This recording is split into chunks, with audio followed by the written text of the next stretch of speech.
Sankranti holidays ఇచ్చారు. నాకు భలే సంతోషం. నా అన్వేషణ ప్రారంభమైంది. ఒకరోజు ఉదయాన్నే వెల్లటూరు ఊరు వెళ్ళే మార్గంలో నేను వెళ్లుచుండగా రోడ్డు ప్రక్కనే పిచ్చి చెట్ల మధ్యలో ఖాళీ స్థలంలో చినిగిపోయిన పట్టలతో కప్పిన కొన్ని చిన్న చిన్న గుడారాలు నాకు కనిపించాయి.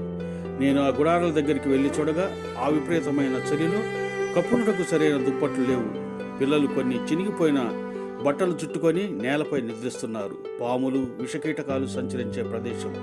నా మనసు ఎంతో ఆవేదనకు గురి అయింది.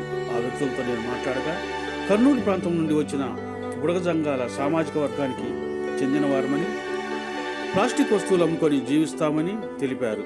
ఈ పండుగ రోజుల్లో సరైన బేరాలు లేవని నాకు తెలియపరిచినారు. కనీసం కొందరికైనా దుప్పట్లు ఇచ్చి ఈ చలి నుండి వారికి రక్షణ కల్పించాలని, ఈ పండుగ రోజుల్లో ఒకరోజైనా వారికి భోజనం కావలసిన బియ్యం ఇవ్వాలని ఫౌండేషన్ వారు నిర్ణయించుకొని వారికి దుప్పట్లు, బియ్యము, ముగ్గురికి బట్టలు, పిల్లలకు స్నాక్స్ పంపిణీ చేసి వారితో కొంత సమయం గడిపాము. నిండు మనసుతో ఫౌండేషన్ వారిని వారు ఆశీర్వాదించారు. సంతోషంతో నిండిన మనసుతో వారు నవ్విన చిరునవ్వు మా ఫౌండేషన్ వారికి గొప్ప సర్టిఫికెట్. మేము చేసింది చిన్న సహాయమే, కానీ వెలకట్టలేని ఆనందాన్ని ఇచ్చింది. ఇంతకంటే ఏం కావాలి? నమస్తే, మీ జాషి ఫౌండేషన్.